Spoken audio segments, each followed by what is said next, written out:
guys, welcome back to my channel. I'm Marianne and I teach people how to change their life by changing their thoughts.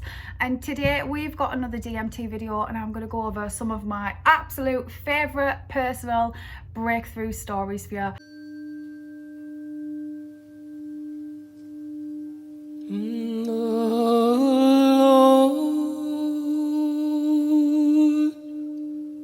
Is my shepherd,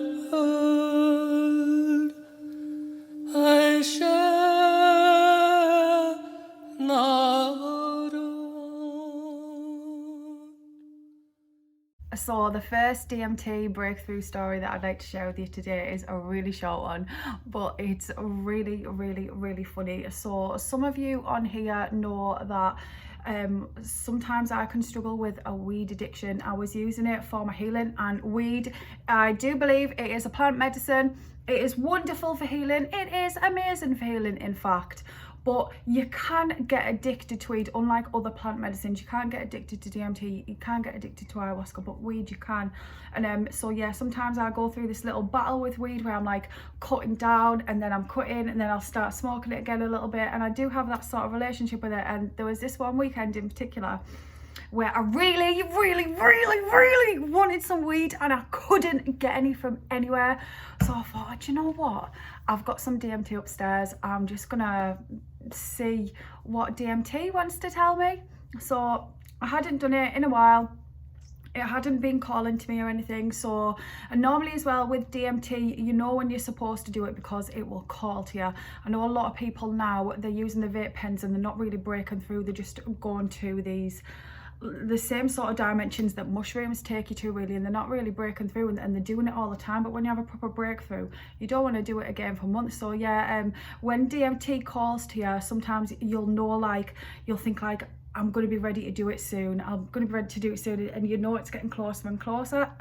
But I hadn't started feeling that or anything, but I just thought, I'm going to try some, do you know what, see what DMT's got for me. I can't get hold of any weed.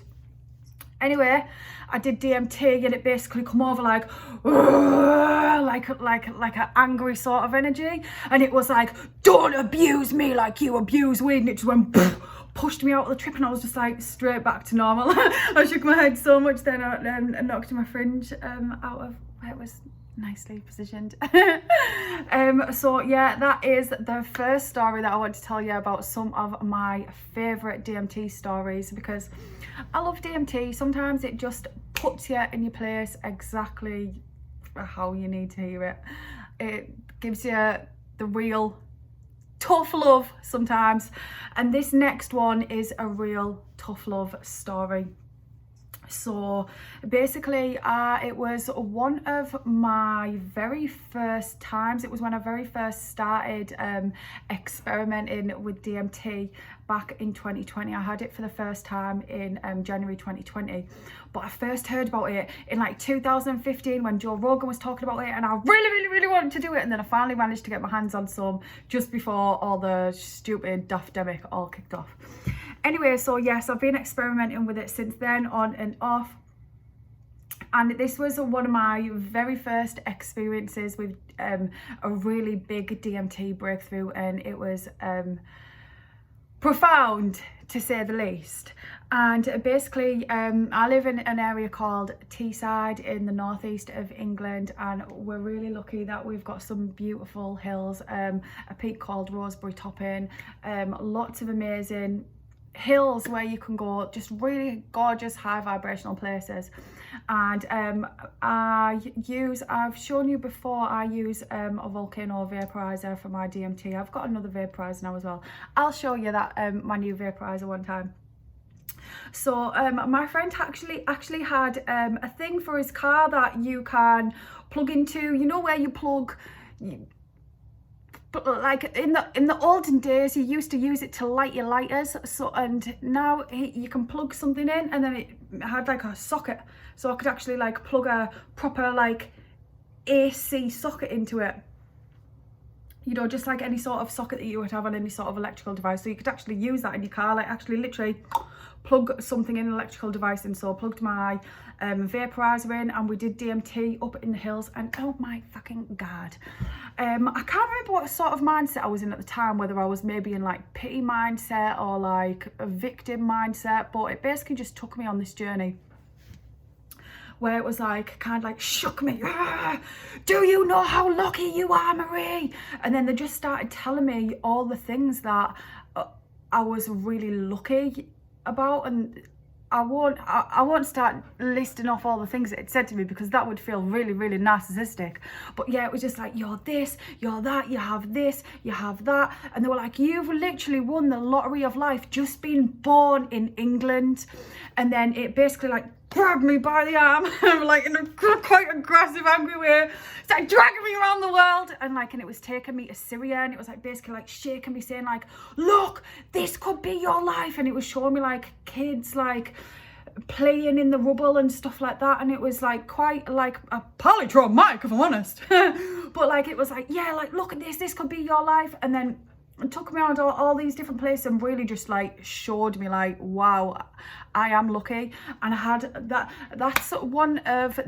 is the time after DMT where I've had the biggest afterglow where I just literally for weeks afterwards, I just literally kept affirming to myself like, I'm the luckiest girl in the world. I am the luckiest girl in the world. I want to connect with that energy again. I am the luckiest girl in the world. Thank you, universe. Thank you, DMT. Mwah, mwah, mwah, mwah, mwah. Super fucking grateful. Right, now. The third story that, not story, like DMT trip that I want to go over with you. It's one that, you know, a lot of people want to hear about, because it's just so mad. But obviously you've probably seen I've done a few videos about it before, but I went through a phase of knocking about with the devil. The devil was just my best pal for a bit. He convinced me that he was good, completely convinced me that he was good, and over a few trips he kept just turning up every single time I was doing DMT, like, oh, the devil's here again. And my friends were like, I was coming back and I was telling them about like what I'd experienced in my trip, and my friends were like, Marie, the devil is bad. The devil, duh, the devil is tricking you. And I was like, no, you haven't felt his energy. Like, I felt his energy, I feel it, it's good, it's loving. But obviously it was the devil, he was fucking tricking me. So yeah, basically, long story short, the devil was trying to slowly pull me to the dark side. Yeah, and it took me a little bit of a while to work that out. It wasn't until he took me to a vampire realm and I fed.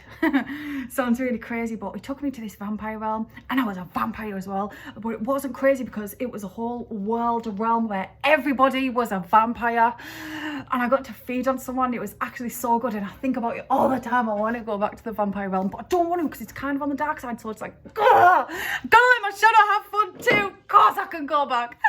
But at the same time, you can't control your DMT trips, but part of me does really want to go back.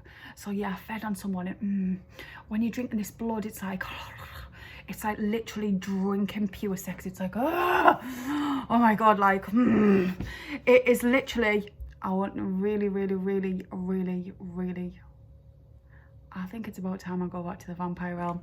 Just putting that intention out there, universe. Mwah. I want to go play with my shadow for a little bit. So that is my 3 favourite DMT breakthrough stories. Hope you enjoyed it. Love ya. Bye.